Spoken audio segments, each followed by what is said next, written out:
हाय दोस्तों, मैं यशवंत गौरव Purvanchal career classes में आपका स्वागत करता हूं। दोस्तों, जैसा कि आप लोग जान ही रहे हैं, यूपीपी री एग्जाम का सेकंड शिफ्ट का पेपर हो चुका है। अब उसके आंसर की बारी है दोस्तों। तो चलिए उसका आंसर की देर ना करते हुए उसके आंसर की को देख लिया जाए। बाद में क्वेश्चन का एनालिसिस करेंगे और हमारे मैथ विशेषज्ञ रवि सर आपको मैथ और रीजनिंग का आंसर की करेंगे। चलिए दोस्तों, चलिए शुरू करते हैं। जो हमको पहले मिल जाए वही हम लोग शुरू कर देंगे। तो पहले में हमारा चाहे हिंदी मिल जाए, चाहे फिर आपका जीके जीएस मिल जाए, वही हम लोग हल करेंगे दोस्तों। तो चलिए देखते हैं कहाँ है हमारे सेट में। तो सेट देखते हैं कहाँ हो भैया। चलिए आगे चलते हैं। ये देखिए आ गया। तो यहाँ से अच्छा ये लीजिए, मतलब पहले हमारा क्या शुरू है दोस्तों, इसमें पहले हमारा शुरू है आपका करंट अफेयर और जीके जीएस। तो पहले करंट अफेयर और जीके जीएस ही देखेंगे। तो आइए देखते हैं दोस्तों कहाँ से शुरू है। यूडीएचआर। यूडीएचआर का मतलब क्या है दोस्तों, ये देखिए, मानव अधिकारों की सार्वभौमिक घोषणा का कौन सा अनुच्छेद उत्पीड़न से शरण लेने के अधिकार की गारंटी देता है। तो कौन सा देता है दोस्तों, तो अनुच्छेद कौन सा है इसमें, अनुच्छेद आइए देखते हैं। तो अनुच्छेद नंबर 14, अनुच्छेद 14 ही क्या करता है दोस्तों, मानव अधिकारों की बात करता है। ठीक है, चलिए पहला प्रश्न आपका हो गया। पहला का मतलब 57 हो गया, 58 हो गया आपका। 58 के बाद 59 क्या है दोस्तों, एनपीए का पूर्ण रूप मतलब फुल फॉर्म। एनपीए का फुल फॉर्म क्या है मेरे दोस्तों, तो ये देखिए आपके सामने है, क्या है दोस्तों, तो एनपीए क्या है, एनपीए ये देखिए। अच्छा ये पहले डिलीट कर लिया जाए इसको। एनपीए, तो एनपीए का मतलब नॉन परफॉर्मिंग असिस्ट कहाँ है दोस्तों, असिस्ट कहाँ है, तो ये देखिए असिस्ट करके लिखा है, असिस्ट नहीं लिखा है, असिस्ट लिखा है। मतलब कि ये आपका पहला वाला आंसर सही हो जाएगा, ए वाला आंसर इसमें सही हो जाएगा। किसमें, 59 में, एनपीए का फुल फॉर्म। ठीक है, ये हो गया आपका। चलिए आगे चलते हैं। आगे क्या दिया है दोस्तों, उत्तर प्रदेश के किस जिले में सेहरा नृत्य मनाया जाता है। उत्तर प्रदेश के किस जिले में सेहरा नृत्य मनाया जाता है दोस्तों, तो यह मनाया जाता है आपके ललितपुर में, यानी कि आंसर नंबर सी सही है दोस्तों। ठीक है, चलिए आगे चलें अगले प्रश्न पर। अगला प्रश्न क्या होगा मेरे प्यारे मित्रों, अगला प्रश्न देखिए, व्यापक परमाणु परीक्षण प्रतिबंध संधि का मुख्य उद्देश्य क्या है। ठीक है, तो संधि क्या है दोस्तों, व्यापक परमाणु का, तो ये ऑप्शन नंबर आपका डी हो जाएगा मेरे प्यारे मित्रों। नागरिक और सैन्य दोनों उद्देश्यों के लिए सभी परमाणु विस्फोटों पर प्रतिबंध, ये हो जाएगा आपका ऑप्शन नंबर डी। देखिए जल्दी जल्दी मिला लीजिए दोस्तों, और अपना जो लक्ष्य है उसमें देखिए आप क्या करके आए हैं, विस्फोट करके आए हैं कि प्रतिबंध लगा कर आए हैं, क्या करके आए हैं आप देख लीजिए। ये देखिए अर्जुन पुरस्कार, अर्जुन पुरस्कार किसके लिए दिया जाता है, खेल में दिया जाता है ना। ये देखिए ऑप्शन नंबर ए सही है, ऑप्शन नंबर ए सही है दोस्तों। बाकी हमें पूरा पढ़ने की जरूरत है नहीं। अर्जुन पुरस्कार किसके लिए दिया जाता है, सीधी सीधी बात है आपका, किसके लिए, तो आपके खेल के लिए दिया जाता है। इंडिया विंस फ्रीडम, तो दोस्तों इंडिया विंस फ्रीडम किसने लिखा, किसकी आत्मकथा है या किसने लिखा है, या सीधे सीधे किसकी आत्मकथा है, तो पहली बार जिसने मिसाइल मैन जिसको कहा जाता है, किसको कहा जाता है मिसाइल मैन, तो ये देखिए अब्दुल कलाम आजाद जी को कहा जाता है। किसको कहा जाता है, अबुल कलाम आजाद जी को कहा जाता है। India wins freedom, India wins freedom जी को किसको कहा जाता है, किसकी आत्मकथा है, तो यह है आपके अबुल कलाम आजाद जी की। ऑप्शन नंबर डी आपका करेक्ट है। ठीक है, चलिए मिला लीजिए जल्दी जल्दी, और कमेंट में बताते भी रहिए कि कौन सा आपने करके आया है, कितना आपका सही हो रहा है, कमेंट जरूर कीजिएगा। चलिए आगे चलते हैं। तो 2016 के विमुद्रीकरण के बाद, 2016 के विमुद्रीकरण के बाद मतलब नोटबंदी के बाद जो 500,000 की नोट प्राप्त हुई थी, कितने परसेंट प्राप्त हुई थी दोस्तों, कितने प्रतिशत प्राप्त हुई थी, तो ये आपके 98 ये देखिए 98.96% नोटें प्राप्त की गई थी। ये सरकारी पैमाना है, बाकी तो आप जानते रहिए कि काला धन कहाँ गया है, कैसे गया है, आप लोग जानते रहिए। ठीक है, चलिए आगे चलें अगले प्रश्न पर। तो ये 1993 में मानव अधिकारों पर विश्व सम्मेलन, 1993 की बात कर रहा है, कहाँ पे सम्मेलन हुआ था, वियना में, वियना घोषणा हो गया। ठीक है, तो ऑप्शन नंबर सी सही है इसका, वियना घोषणा। कौन सा ऑप्शन सही है दोस्तों, ऑप्शन नंबर सी मतलब कैट। चलिए आगे चलें। अगले प्रश्न पर, किस संवैधानिक संशोधन अधिनियम के ने लोकसभा और राज्य विधानसभाओं में अनुसूचित जातियों और अनुसूचित जनजातियों के लिए सीटों के आरक्षण को बढ़ाया है? तो किस संशोधन के द्वारा बढ़ाया गया है मेरे प्यारे मित्रों? तो ये देखिए 79 यानी कि आपका ऑप्शन नंबर डी हो जाएगा। कौन करेक्ट हो जाएगा दोस्तों? तो यहाँ आपका ऑप्शन नंबर डी करेक्ट हो जाएगा। ठीक है, डी करेक्ट हो गया आपका। चलिए आगे चलें अगले प्रश्न पर। तो अगला प्रश्न क्या होगा मेरे प्यारे मित्रों? ये देखिए लोकटक झील कहाँ है? मणिपुर में है। लोकटक झील कहाँ है? मणिपुर में है। और ऑप्शन नंबर कौन सा है? डी है। ये रहा आपका करेक्ट आंसर। चलिए आगे चलें अगले प्रश्न पर।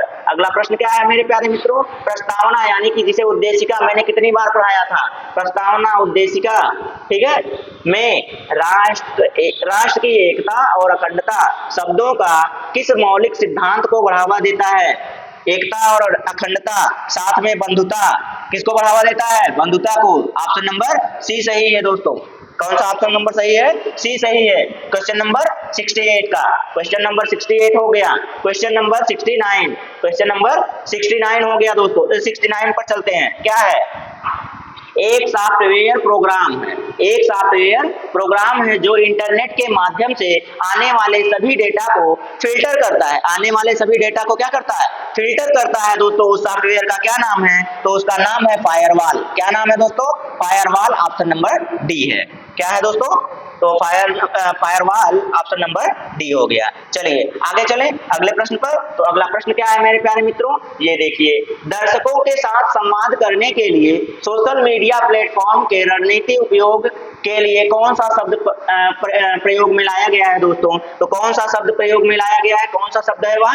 तो सामाजिक माध्यम विपणन यानी कि बाजारीकरण। कौन सा है दोस्तों? तो ये देखिए कौन सा है? तो सामाजिक माध्यम विपणन एवं बाजारीकरण जिसे कहते हैं। तो ये आपका हो गया।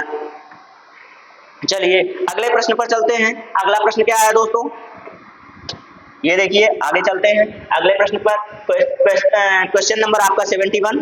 क्वेश्चन नंबर 71, भूटान की राजधानी कहाँ है? आंख बंद करके जो नहीं देखिए पूरा मत मानिएगा, लेकिन भूटान की राजधानी जो नहीं लगा पाएंगे दोस्तों तो फिर वर्दी की इच्छा छोड़ दीजिए आप।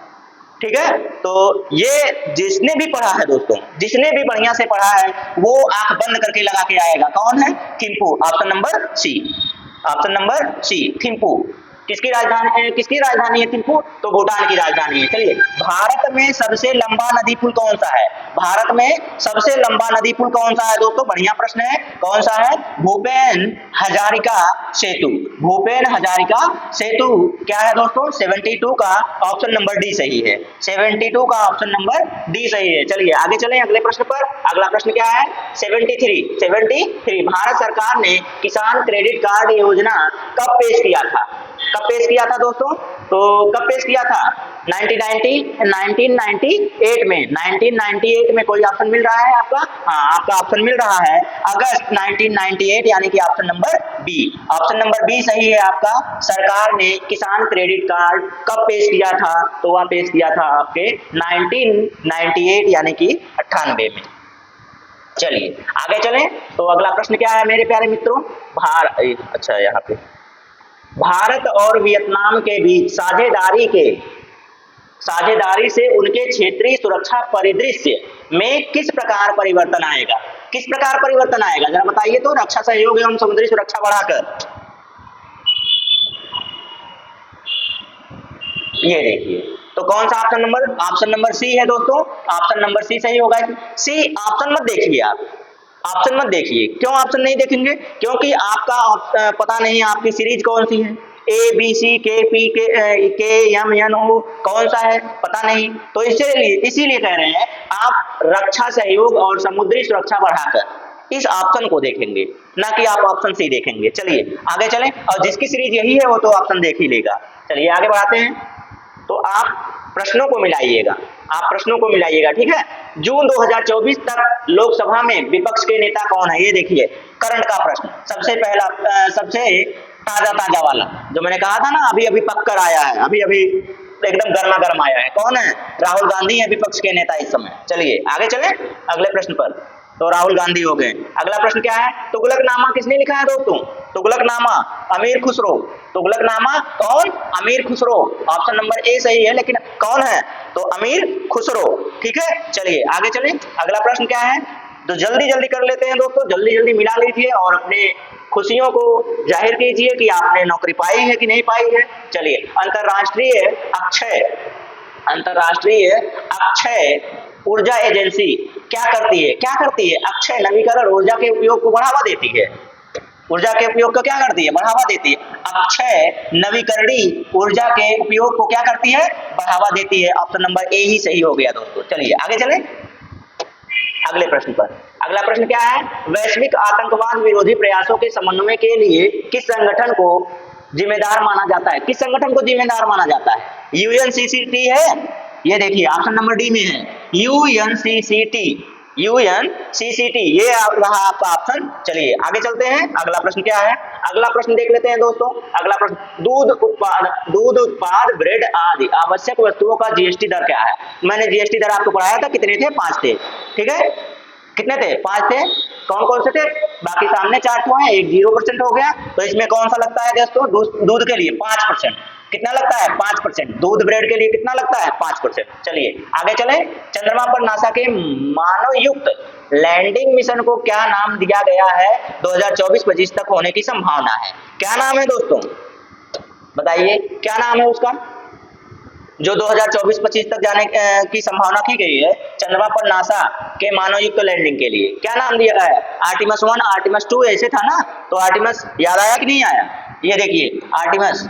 चलिए ये सही हो गया, ऑप्शन नंबर डी आपका। ठीक है, चलिए आगे चलते हैं। मिलाते रहिएगा कितने प्रश्न सही हुए और कमेंट में जरूर बताइएगा कि कितने प्रश्न आपके सही हुए। लास्ट में जरूर बताइए, कमेंट जरूर कीजिएगा।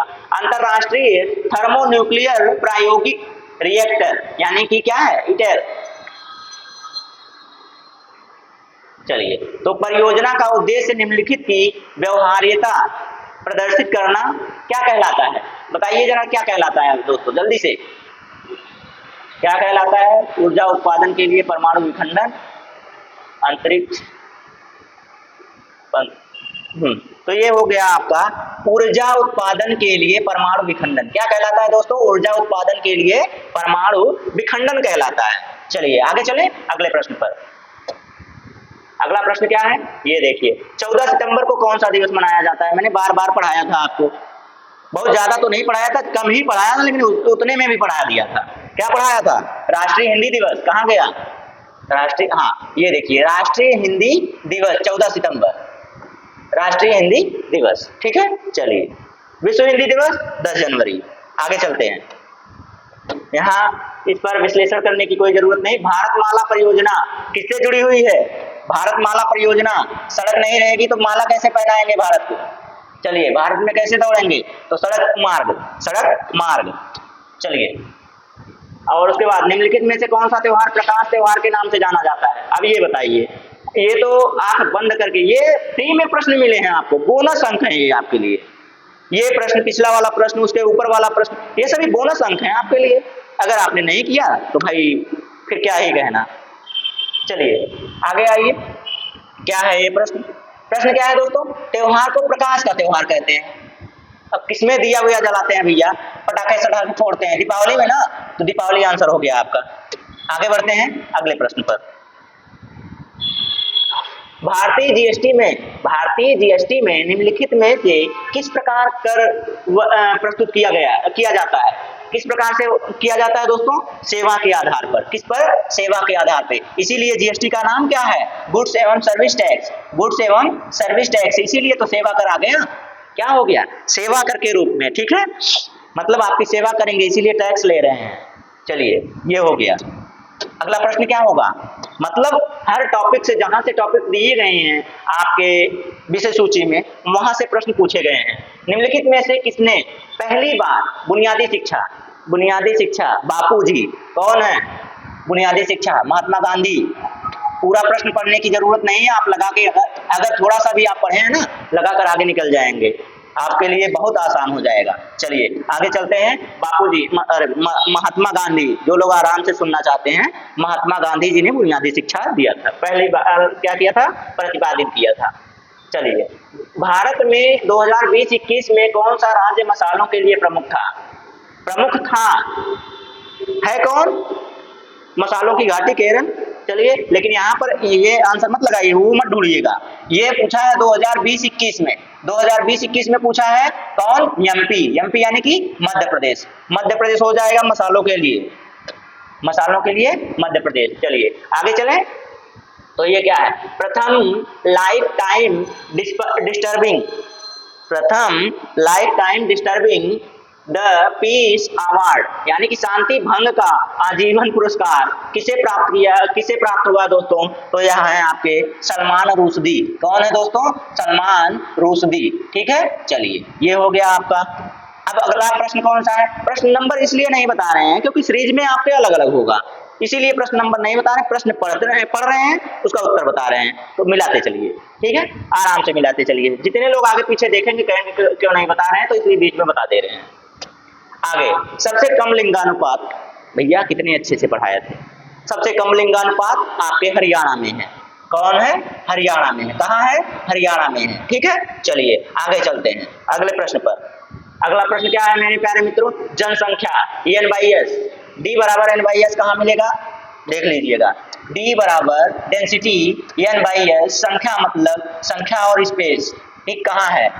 कहीं मिल रहा है N/S? हाँ, ये देखिए ऑप्शन नंबर सी, D बराबर N/S जहाँ मिले, जिस भी ऑप्शन में मिले वही आपका सही है, और इसमें आपके सी में मिला है, यही आपका सही आंसर हो गया, राइट आंसर हो गया। चलिए आगे चलें, आगे देखते हैं। 91 में बायोमेट्रिक प्रौद्योगिकी का एकीकरण भारत के अंतरिक्ष सुरक्षा ढांचे को कैसे बढ़ाता है? बायोमेट्रिक प्रौद्योगिकी का एकीकरण, ठीक है, इतने से आपको प्रश्न समझ में आ जाएगा। तो यह कैसे करता है दोस्तों? तो पहचान और सत्यापन प्रक्रियाओं में सुधार करके, पहचान और सत्यापन प्रक्रियाओं में सुधार करके। पूरे ऑप्शन पढ़ने का समय नहीं है, जल्दी जल्दी मिला लीजिए अपना। ठीक है, चलिए आगे चलें अगले प्रश्न पर। बारडोली सत्याग्रह, देखिए बारडोली लिखा हुआ है, बारडोली लिखिए चाहे बारडोली लिखिए, दोनों एक ही बात है। तो इसका नेतृत्व किसने किया था? किसने नेतृत्व किया था दोस्तों? सरदार वल्लभ भाई पटेल ने। किसने किया था? सरदार वल्लभ भाई पटेल ने। ठीक है, चलिए महात्मा गांधी वहां नहीं पहुंचे थे, तो वहां इन्होंने किया था बारडोली सत्याग्रह। चलिए 2021 में इंस्टाग्राम को इंटरनेट पर दुनिया भर में सबसे अधिक इस्तेमाल किए जाने वाले सोशल मीडिया प्लेटफॉर्म में किस स्थान पर है? इंस्टाग्राम यूज करने में किस स्थान पर है दोस्तों? चलिए, तो बाकी बोलने की जरूरत ही नहीं है, बहुत ज्यादा इंस्टाग्राम चला रहे हैं आप लोग। आगे चलें, चीन ने तिब्बत पर आक्रमण कब किया था? चीन ने तिब्बत पर आक्रमण कब किया था? और इस समय चीन तिब्बत के ही अंदर है, मतलब चीन जो भी हो यार, चीन में तिब्बत है। ठीक है, अब हो गया सही।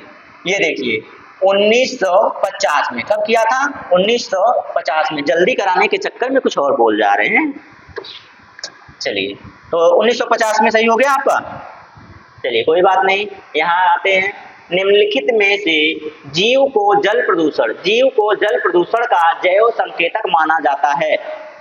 क्या माना जाता है? जल प्रदूषण का जैव संकेतक माना जाता है। किसको माना जाता है भैया? तो मेढक को माना जाता है। ऑप्शन नंबर सी सही, मेढक, मेघा, फ्रॉग। ठीक है, चलिए अगला प्रश्न क्या होगा?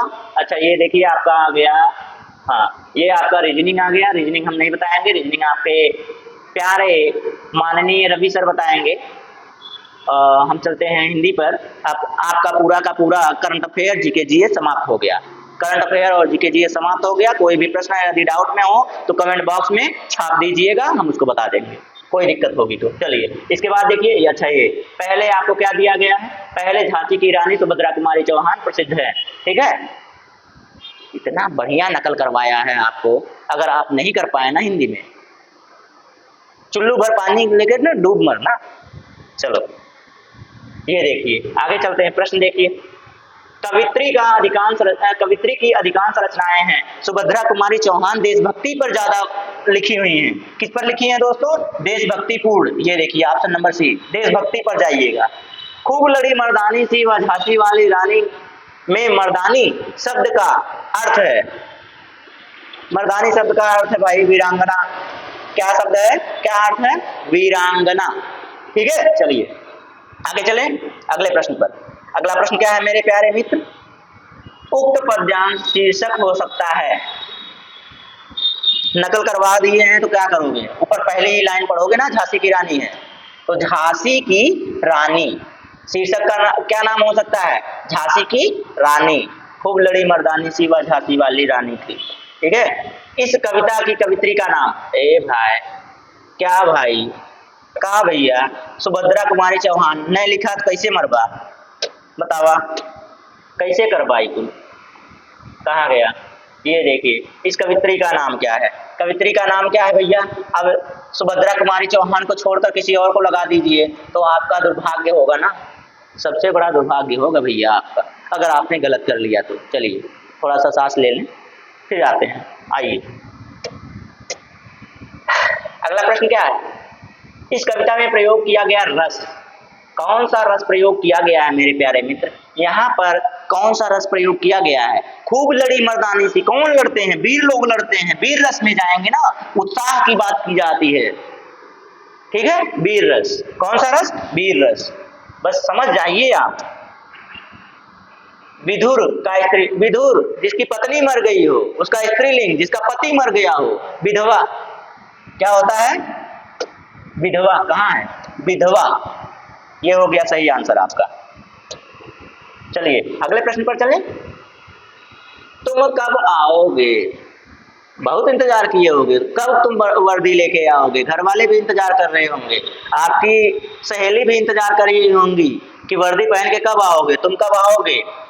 अब इस वाक्य में उचित विराम, अरे भैया प्रश्न पूछ रहे हैं आपसे, कौन क्या कर रहे हैं, प्रश्न पूछ रहे हैं, प्रश्नवाचक विराम लगना चाहिए, प्रश्नवाचक चिन्ह लगना चाहिए। ठीक है, तुम कब आओगे पूछा जा रहा है ना आपसे, तुम कब आओगे, सहेली पूछे, माता पिता पूछे, रिश्तेदार पूछे, पड़ोसी पूछे, कब आओगे वर्दी पहनकर, तो बता दीजिएगा, यही पेपर निकल गया उसके बाद आ रहे हैं पहनकर। 1987 में मगध कविता के लिए साहित्य अकादमी पुरस्कार किसे दिया गया, थोड़ा सा तो है, थोड़ा सा है, किसको दिया गया था, वर्मा, वर्मा, अच्छा 2 वर्मा हैं तो इसमें श्रीकांत वर्मा जी हैं, कौन है, श्रीकांत वर्मा, श्रीकांत वर्मा। एक बार नहीं समझ में आए दोबारा सुन लीजिएगा, श्रीकांत वर्मा। निम्नलिखित में से कौन सा शब्द विशेषण है, कौन सा शब्द विशेषण है बताइएगा, मात्र, खर्च, निपट, चुपचाप, तो निपट गया, खर्च हो गया, चुपचाप रही, कुछ नहीं, मात्र है, मात्र, यहाँ पर क्या हो गया, विशेषण हो गया। अव्यय के कितने अव्यय के प्रकार, अव्यय के कितने प्रकार, 4 प्रकार, अव्यय के कितने प्रकार, 4 प्रकार। ठीक है, आइए आगे चलते हैं। री, ऋतु रसाणाम मूर्धा, री का उच्चारण स्थान, री का उच्चारण स्थान, मूर्धा, कौन है, मूर्धा, मुर्दा मत समझ लीजिएगा, और नहीं कर पाएंगे तो मुर्दे के समान है, लोग जो नहीं कर पाएंगे वो मुर्दा के ही समान है, तो मूर्धा, री का उच्चारण स्थान मूर्धा। काव्य की शोभा बढ़ाने वाले धर्मों को अलंकार कहते हैं, इस उक्ति में प्रमुख धर्म, अच्छा धर्म का अर्थ है, तो यहाँ जो धर्म का अर्थ है दोस्तों, तो उसके गुण की बात कर रहा है, किसकी बात कर रहा है, गुण की बात कर रहा है, तो क्या हो गया, गुण आपके लिए राइट आंसर हो गया। गुड़, गुड़ से मीठा क्या है, पता नहीं क्या है। कानन, कानन का पर्यायवाची शब्द है, कानन का पर्यायवाची वन, कानन का पर्यायवाची वन, पहला ही है। विहित पुष्प, ये देखिए आरण्य, मतलब 1 नंबर तो आपके लिए यहाँ पर क्या हो गया, कॉमन नंबर हो गया, जो भी ये वन लगाए या फिर आरण्य लगाए हैं उनका सही माना जाएगा, चाहे कुछ भी हो जाए, तो इनके लिए 1 नंबर गारंटी के साथ हमारी तरफ से लिख लेना। ठीक है, तो क्योंकि ये कानन का मतलब वन भी होता है, वन, और दूसरा क्या, आरण्य भी होता है, तो दोनों मैंने बता दिया है आपको। ठीक है, आइए आगे चलें। कृताकृत, कृताकृत, कृताकृत में समास बताइए, कृताकृत में समास बताइए, तो कौन सा समास दोस्तों, ये हो गया आपका कर्मधारय समास, कर्मधारय समास कृताकृत में। अगला कौन सा है, तो अगला आपके सामने, निम्नलिखित में से किस वाक्य में, निम्नलिखित में से किस वाक्य में कर्तृ वाच्य का प्रयोग किया गया है, मतलब कि कर्ता द्वारा कार्य किया गया है। कर्ता द्वारा कार्य किसमें किया जा रहा है दोस्तों? छात्र द्वारा। जहां पे द्वारा होगा वो तो कट जाएगा, द्वारा कट गया, द्वारा कट गया। मजदूर से दर्द के कारण, ये देखिए ये तो अभाववाच्य में चला गया। बचा कौन? आपका ये बचा मोहन पुस्तक पढ़, हाँ मोहन पुस्तक पढ़ रहा है, ठीक है, ये वाला ऑप्शन आपका सही हो गया। मोहन पुस्तक पढ़ रहा है, उत्तर सही हो जाएगा। अगर आपका ऑप्शन नहीं समझ में आए तो हम बोल दे रहे हैं, उसको समझ लीजिएगा। चलिए, तो निम्नलिखित में से पुल्लिंग शब्द छांटिए। निम्नलिखित में से पुल्लिंग शब्द छांटिए, तो कौन सा शब्द होगा दोस्तों? तो पुल्लिंग शब्द छांटना है। चाहत है, रंगत है, मेहनत है, आहार है। चाहत, मेहनत, रंग, आहार किसके लिए आते हैं दोस्तों? आहार के लिए आते हैं सभी लोग। आहार पुल्लिंग शब्द है, ठीक है। चलिए आगे चलें अगले प्रश्न पर। अगला प्रश्न क्या है? माघ फागुन में पड़ने वाली ऋतु के लिए एक शब्द। माघ फागुन में जो सर्दी पड़ती है ना, जो ऋतु पड़ती है, वो जो शरद है वो शिशिर है। वो क्या है दोस्तों? शिशिर है। पड़ने वाली ऋतु को क्या कहते हैं? शिशिर कहते हैं। क्या कहते हैं? शिशिर। आगे चलें। अभिज्ञ, अभिज्ञ और अनभिज्ञ। अनभिज्ञ मतलब अनजान और अभिज्ञ मतलब जानकार। तो यहाँ क्या हो जाएगा? जानकार, ज्ञानी। ज्ञानी या जानकार दोनों मिल जाए तो दोनों ठीक है। जानकार, ठीक है। चलिए आगे चलें अगला प्रश्न। अगला प्रश्न क्या है मेरे प्यारे मित्र, मेरे प्यारे सिपाहियों, मेरे प्यारे सिपाहियों सिपाहिनियों? चीफ की दावत, चीफ की दावत, चीफ की दावत के रचनाकार कौन है दोस्तों? चीफ की दावत के रचनाकार कौन है? तो भीष्म साहनी जी हैं। कौन है? भीष्म साहनी जी हैं, ठीक है, भीष्म साहनी जी हैं। चलिए आगे चलें। तो आगे क्या है? आगे आपके सामने अर्धविराम।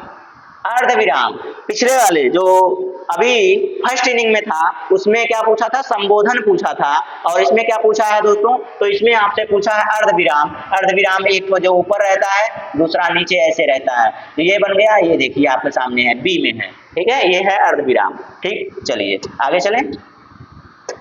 आगे कौन सा है?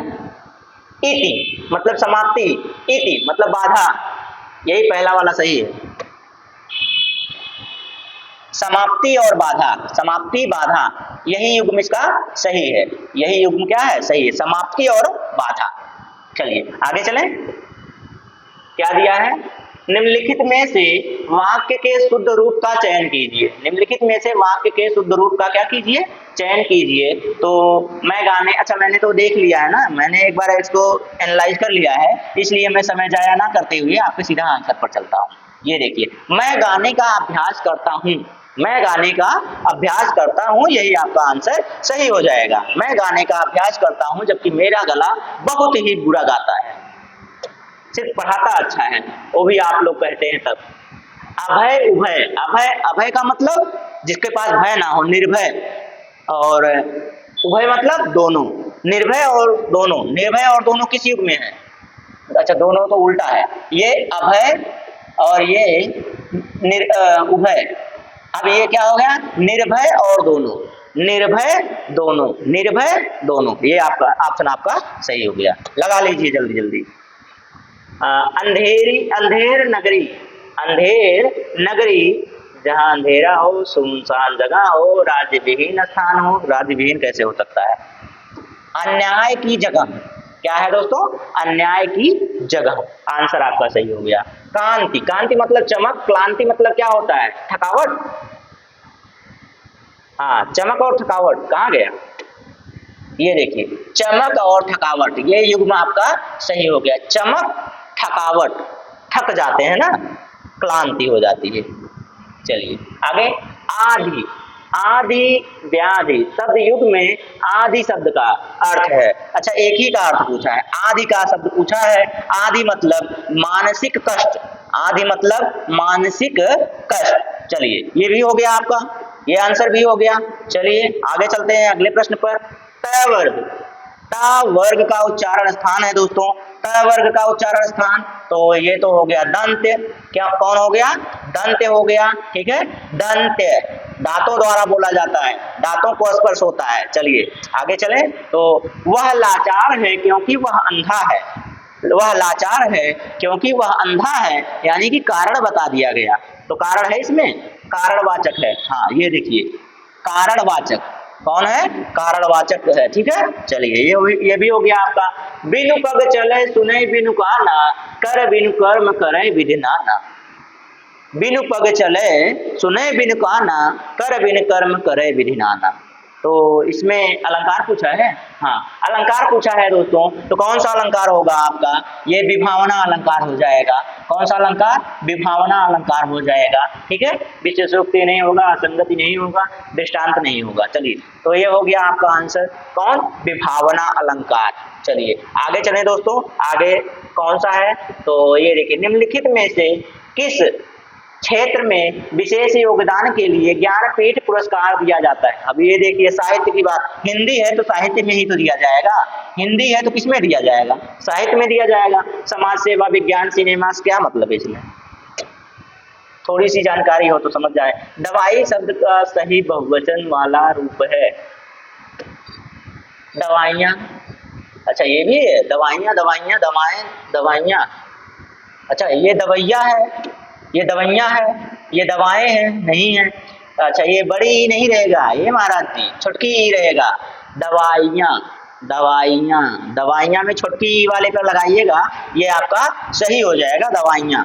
ठीक है चलिए आगे चलते हैं अगले प्रश्न पर। अगला प्रश्न क्या है मेरे प्यारे मित्र, वर्णमाला किसे कहते हैं, वर्णों का सही क्रम जो होता है उसी को वर्णमाला कहते हैं। वर्णों के व्यवस्थित समूह को, ये देखिए वर्णों के व्यवस्थित समूह को वर्णमाला कहते हैं, वर्णों के व्यवस्थित समूह को। ठीक है ये हो गया आंसर आपका राइट। आगे चलें अगले प्रश्न पर। अगला प्रश्न क्या है मेरे प्यारे मित्र, अंगारे बरसाना। क्या है, अंगारे बरसाना। अगर आपको नहीं दिख रहा है थोड़ा सा बढ़ा दें, वैसे तो हमारे देखने में दिख रहा है, हमारे देखने में ऐसा लग रहा है कि दिख रहा है, इसलिए हम इससे ज़्यादा बड़ा भी नहीं करते हैं ताकि प्रश्न फट जाए। तो ये देखिए तो क्या हो गया, अंगारे बरसाना, कड़ी धूप होना, अंगारों की वर्षा नहीं होगा, कठिन परिश्रम करना, ये भी असहनीय पीड़ा होना, कड़ी धूप होना भैया, कौन होना, कड़ी धूप होना, कड़ी धूप होना, अंगारे बरसाना, ये हो गया। घर का रहस्य जानने वाला बड़ा घातक होता है, घर का भेदी लंका ढाए, घर का भेदी लंका ढाए। ये देखिए ढाए, घर का भेदी लंका ढाए। ठीक है हो गया, घर का भेदी लंका ढाए, ऑप्शन नंबर बी सही है। चलिए आगे चलते हैं। आगे क्या है मेरे प्यारे मित्र, तो आगे देख लीजिए। तो ये देखिए निम्नलिखित में से विशेषण शब्द है। अब ऐसे ऐसे प्रश्न अगर आप ना कर पाओ तो भैया हमारी तरफ से तो बेकार होते हैं, बाकी अपनी तरफ से सोच लो। सुंदर, सुंदर विशेषण शब्द है इसमें। ठीक है चलिए आगे चलते हैं। अगला क्या है, मुझे बारिश में भीगना पसंद नहीं है। नहीं पसंद है, लेकिन यहाँ पूछा क्या है कि किस सर्वनाम का उदाहरण है, किस सर्वनाम का उदाहरण है। मुझे, मुझे किसमें आता है मेरे प्यारे मित्र, मुझे किसमें आता है, दोनों तो हो नहीं सकता, दोनों तो हो नहीं सकता, उत्तम है नहीं, तो हम कौन है, प्रथम पुरुष हैं, प्रथम पुरुष, प्रथम पुरुष। मैंने तो पढ़ाया था ना, पढ़ाया था कि नहीं पढ़ाया था, चलिए पढ़ाया था, तो प्रथम पुरुष हो गया। अब आगे चलें, अगला प्रश्न क्या है, चलिए बताइए।